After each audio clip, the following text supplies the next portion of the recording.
Hello, everybody. Welcome to Reflections on Music and Nature. I'm really happy here to be joined by Juhi Bansal, who is a composer and conductor. Her work features themes celebrating musical and cultural diversity, nature, and the environment, as well as strong female role models.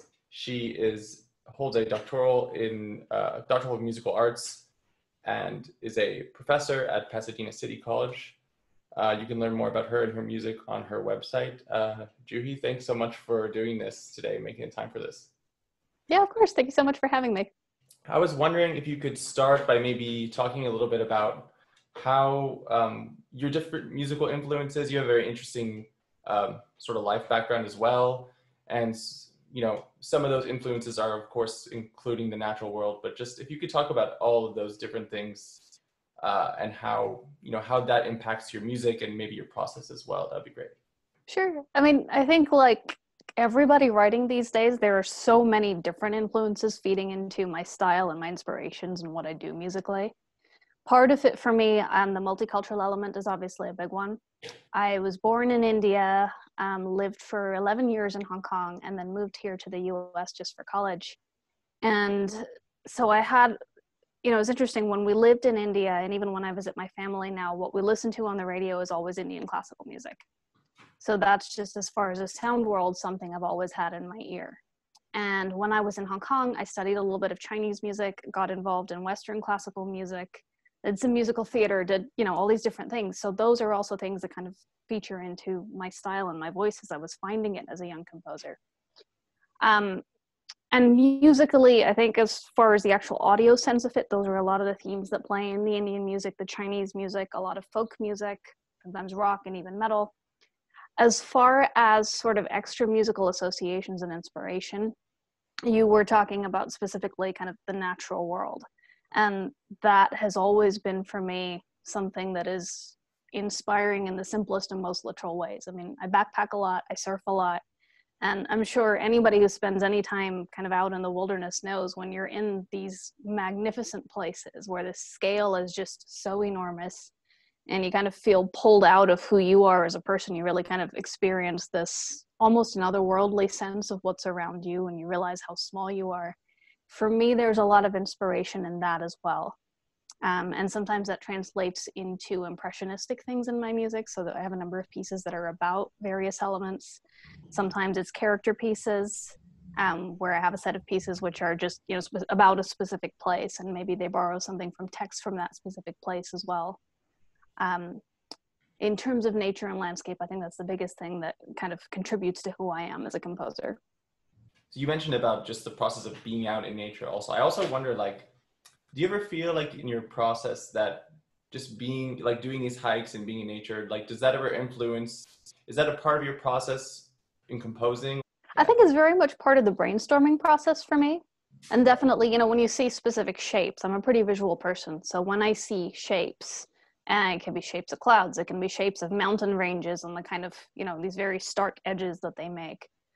Those are definitely things that I bring back with me, and either they generate musical ideas or I'll spin out formal ideas from them.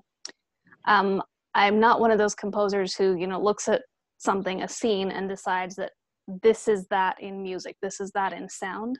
It's more pulling from it shapes and gestures and these kind of impressionistic ideas. Sure, great. Maybe this would be a good time to talk about your piece, Sirens. That was a collaboration with the Los Angeles Opera and a bunch of other groups. Sounds like a very interesting, I would love for you to just explain how that project came about. There's a lot of different, very multidisciplinary as well, right? Yeah, that was actually such a fun project to do. So it was a collaboration with, primarily with a dance company, Heidi Duckler Dance Theater, and this was Heidi Duckler's brainchild. I don't know that anybody else would have dreamt this up. And we were also working with the Los Angeles Marine Institute and AltaSea, which is a marine research incubator based in the Port of Los Angeles, and then LA Opera as well. And the project, I remember Heidi called me up and she said that we had access to 200-foot tall ships that were going to be parked in Los Angeles Harbor. And we had dancers from her company and 3 singers from LA Opera, and she needed kind of an electronic track to build a piece around, build a 30-35 minute piece around. So even just the initial idea was really interesting because you're picturing this outdoor performance. And I remember when we went to see the port as a site visit, there's a lot of ambient sound. There's restaurants there, there's seagulls there, there's sea lions in the harbor, there's a lot of people. So that was all part of what fed into this piece to a certain extent. And then the LA Marine Institute and AltaSea, particularly because they're involved so much in marine research, they were really keen to do something that kind of pulled an environmental element into it as well. And of course, that was something that really spoke to me, and I think spoke to everybody that was involved. So kind of from all these different directions, we came to what turned into this piece, Sirens. Great. And was it your idea to choose sirens as kind of like the subject for it, or how did you settle on that sort of theme for the piece? I think it was a conversation between me and Heidi. I don't remember whose idea it was originally. What attracted me to it really, with that kind of environmental undercurrent we're talking about, is that, you know, the sirens in the story, they are these characters where their voices are so immediately attractive, right? The sailors want to go to them and want to see them and be close to them. But of course, you realize that there is this real danger lurking that we're not aware of when you just hear their voices.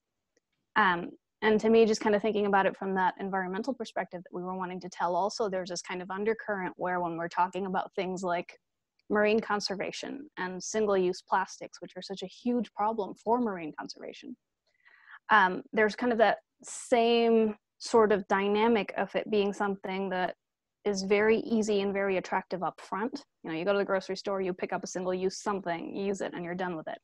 It's fast, it's cheap, it's easy. But there is also kind of in the same way that undercurrent of, in the long term, it's something that is dangerous and destructive. So that kind of came together, and that's why that theme of the sirens.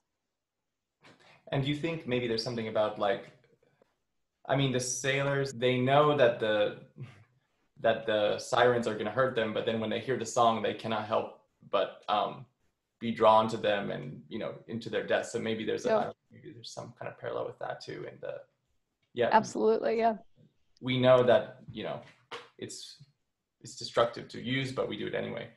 Yeah. And so how was it received when you performed it? What was the performance like? Who came? What kind of audience did you have there listening? It was a packed house. I mean, it was sold out, and it's interesting when I say sold out because it was seats set up on the dock. Right. I think it's the oldest dock in the city of Los Angeles, actually, where they did this.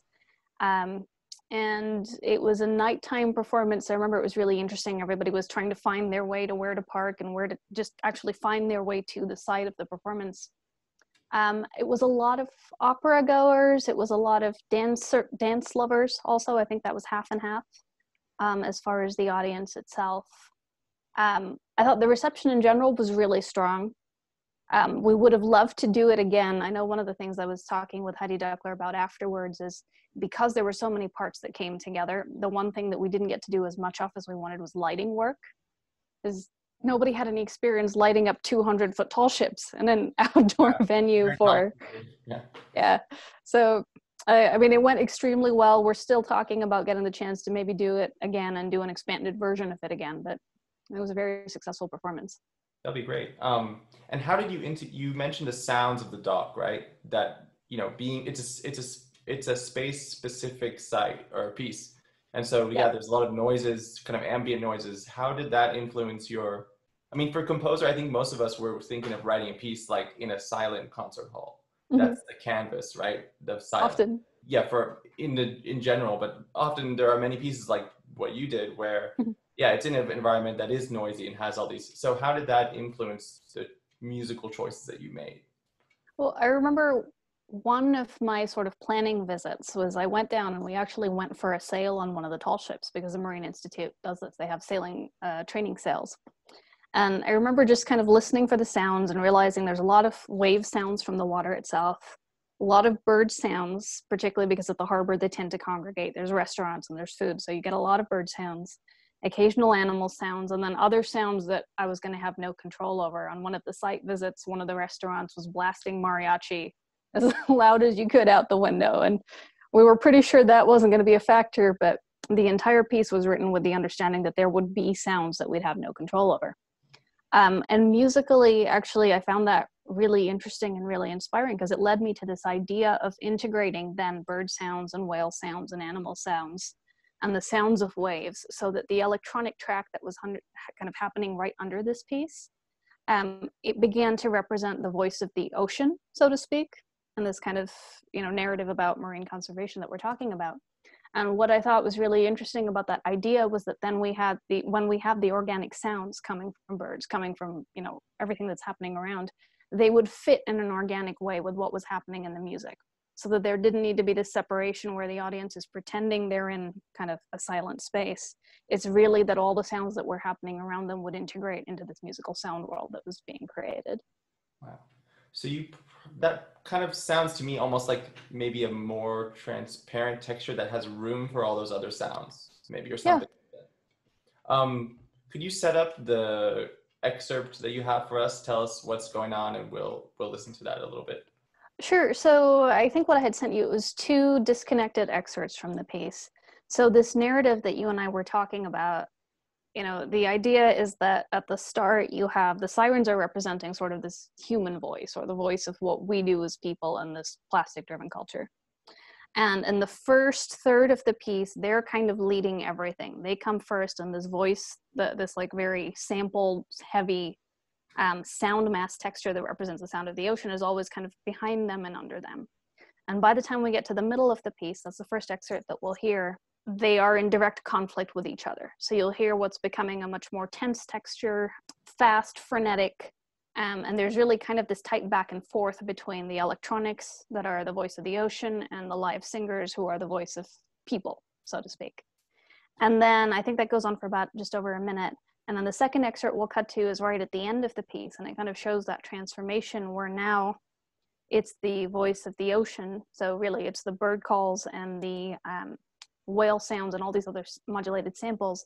They're kind of leading the narrative, and the human voices are mirroring afterwards.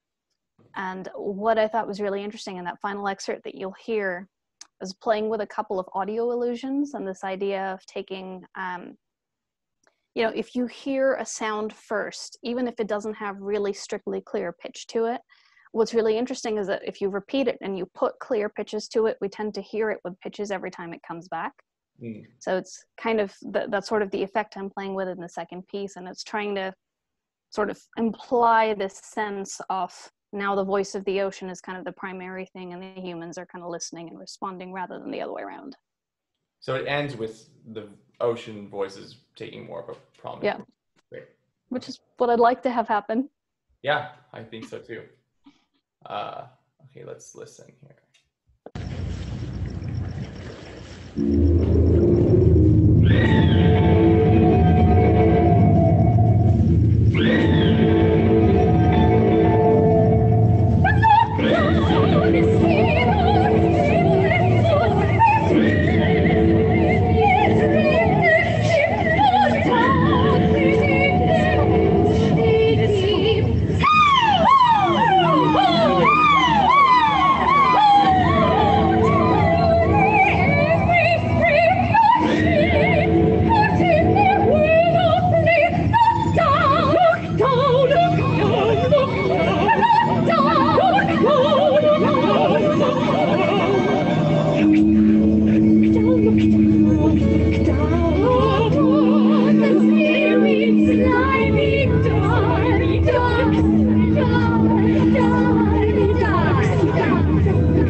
Okay. So why did you decide to have the ocean sounds gain more of a prominent role in the end rather than the other way around? Because it's hard to, I guess it's just hard to come to terms with some of the things that we are doing to our ocean environment, you know?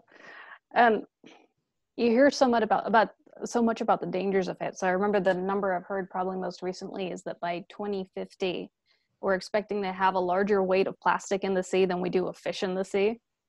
Yeah. And I sort of felt like that was going to go either one of two ways. Either the music was going to represent the worst thing that we could possibly kind of do if we just keep going exactly as we are going, or it was going to offer something of, okay, there's a way we can turn this around. There's an opportunity to do something about it. I wanted the music to show something we could aspire to rather than just following that obvious track that we're on. If that makes sense. Sure. And in which of those ways do you think that the music is Well, I guess it's open to interpretation. That's good. That's good. I like that. To me, it was, as I was writing it, it was this idea that if the ocean kind of wins, if the ocean is the leading voice, then somehow we have done it correctly. We've changed our path and we've made something good out of that rather than something bad, but open to interpretation. And ultimately the ocean will win, right? I mean, yeah. Whether with us being here or not being here, I think. Great. Maybe we could listen to one of your travel pieces. These piano pieces that you've written for student players, it looks like. Yeah. Tell us a little bit about that project and why did you decide to write a student piece and what is that like and why the subject matter? Sure. So this is very much switching gears from something that is marine based to something very terrestrial. The initial inspiration for the piece was conversations with my husband, actually, who's a pianist and also a piano teacher. And we were talking about his students. And I would say my experience with students also supports this, is that younger people and younger musicians tend to be much more excited about new music often than people who are really kind of entrenched in the standard repertoire. It's hard to make that switch if you've been listening to just Haydn, Bach, and Beethoven for 50 years to now suddenly trying to embrace new music. Whereas younger people, I think, you think about the music that they're surrounded by, that's electronica, that's video game music, that's film music, it's an easier grab for them to just understand and relate to new music. So the first inspiration, I think, for the piece was just doing that. I wanted to write something that would get younger people excited about new music, and I thought they'd relate to it more immediately. And then, kind of coming out of that, so intermediate pieces can't be this grand, long 20-minute sonata, doesn't make sense yet. It needs to be short works that focus on a single, one or two, maybe three techniques in a really focused way. So there was the idea of making them character pieces, something that really kind of focuses down the scope. And then it felt like it was obvious to me. I mean, I love being outdoors. We travel a lot whenever we can to all these, different national parks, monuments, wilderness areas. And it was interesting because students come back with those same stories. Like, that's so much a part of American culture that very often over the summers, students will go with their families and they come back excited about these stories about, we saw this park, we saw Grand Canyon, we saw this place, we saw that place. So not only was it an inspiration that was close to my heart, but it was something that I thought helped with the technical aspect, and it gave the students something to really get excited about. Great. And had you ever written student pieces before? Did you find, what was your approach? Did you find not often the way we're trained is to write No. It's something you have to figure out yourself. So how did you approach that? And was it challenging? Was it difficult? Or was it a fun limitation? It was a really fun limitation, but I have to say these were probably some of the hardest pieces I've ever written. Yeah. Because I'm used to writing, you write for pros, you can write anything and they can play it. Mm-hmm. And this was suddenly trying to bring some real musical integrity and something really interesting within a very tight set of restraints as far as what somebody could do and what would actually help them to grow as a pianist. So I did a lot of score study, looked at hundreds of pieces from the teaching repertoire, from Bartok Mikrokosmos to the Celebration series, as a published set of contemporary piano works, to Robert Sterer has a set of pieces that I think are really successful as teaching pieces that are also have some really interesting musical material. So a lot of score study and kind of figuring out from that how much was an appropriate level to push technically and how much was, how much you need to restrain yourself as a composer. I found it a really fun challenge. They were hard pieces to write, but you know how Stravinsky used to write at the cimbalom? Because he was never very comfortable, it helped him kind of to rein in his ideas. This, I think, was the same kind of thing for me. Because I wasn't writing for myself, I was writing for students to help them learn. It actually pushed me in directions musically that I don't know that I would have gone in otherwise, and that was just a fun project. Great. Okay, let's listen to, so there are there's these very small miniatures. We'll listen to Deep as the Sky.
Very nice. Who's the pianist in that recording? Nick Kirby? Okay, is that your husband? It is. And so he helped you create these basically demos, I guess, of all the different ones, or Yeah. recordings, I guess you should say, demos for the students to listen to. You know what's interesting, we didn't record him doing it until after the students had premiered them. So we had a bunch of students workshop these pieces. They did a big studio performance with all of them together. The professional recording came much after. Right. And what was that like? How did they respond to the pieces? Were they interested, or were they difficult for them, or? I think it was both. Yeah. I think a couple of the pieces certainly pushed a couple of the pianists a lot in terms of technique, but they were excited about it. And that was one thing that, I didn't know, having written so much for professionals again. This set was my first time really writing for students. And I realized after this, I love writing for students because they get really excited about it. They get excited about the process of just premiering something new. They get excited about having something that's written for them. They get excited about just connecting to these ideas. Again, that idea of the character pieces. I think they were really inspired and really engaged with just trying to spot, if they're looking at this written music on the page, hey, I wonder what inspired this. Hey, I wonder what this is. It's very helpful for, I think, someone like either an amateur player or any kind of audience member to have something.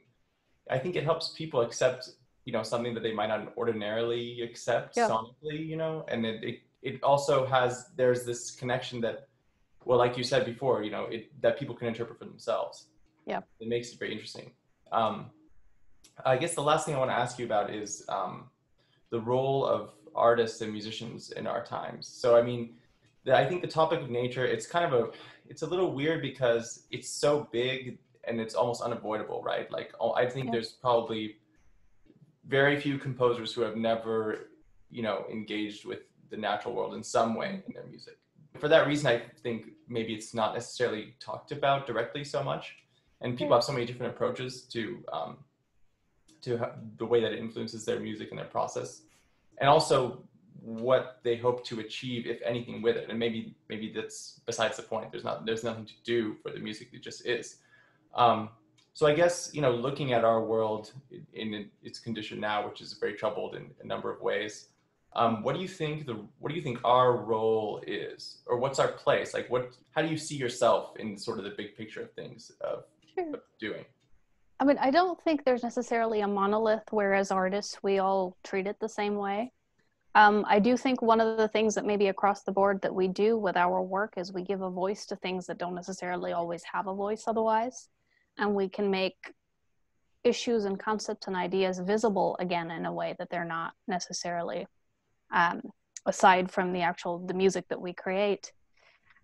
I don't know that, you know, there are composers who write in a very political way. There are composers who write in a very directed way, in a very programmatic way. For me, that's not what I do with my music. I think for me, it's more about just kind of trying to raise awareness and visibility and just kind of trying to give a voice to some of these issues to start the conversation. Because the conversation is big and it's multifaceted and there's so much to kind of wrestle with as far as how do we make things better.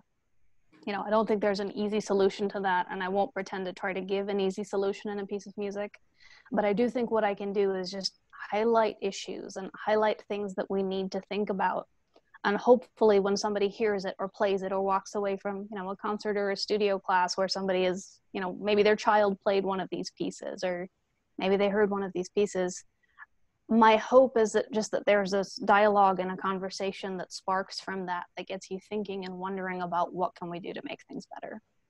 It adds a layer of meaning and perspective that maybe other people didn't have before, lets them see something in a different way.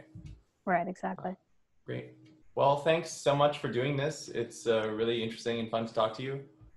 And I hope to hear more of your music once we're allowed to have concerts again. Once we're allowed out, blocked out, absolutely. Thanks so much, Ryan. It was really nice to meet you. Thanks so much.